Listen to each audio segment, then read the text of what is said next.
What are you coming up with on the next 4 years?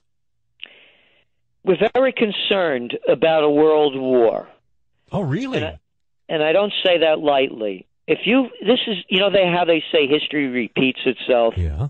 History's repeating itself.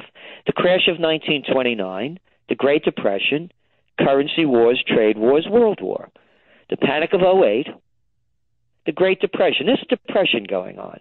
In this country, depending on whose numbers you're looking at, there's a site to go to. And the motto of the Trends Journal, taught to me by my dear father, may his soul rest in peace. He always told me anytime I'd be repeating something that everybody else was saying, he'd say to me in Italian, "Pappagallo, parrot, stop repeating what everyone else is saying and think for yourself."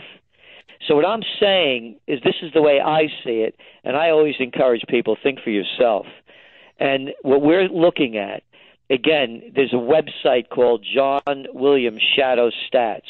You look at his numbers, he's looking at unemployment in the United States ranging from anywhere between 16 and 22%. But go beyond the United States. There's a depression in Spain, a depression in Greece, a depression in Portugal, depression in Ireland, depression throughout a lot of Eastern Europe.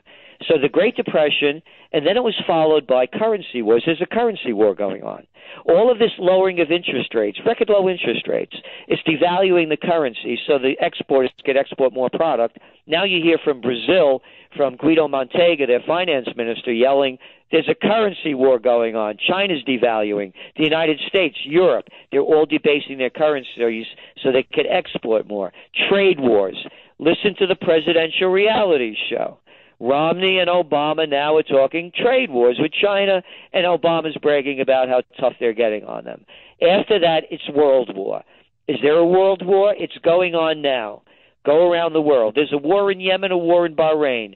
There's a war heating up in Kuwait as we speak. Tens of thousands of people are taking to the streets. There's a war in Libya. There's a war in Syria. Oh, now Syria and Turkey are going at it. Whoops, now it's seeped into Lebanon. Go back over to Europe. Millions of people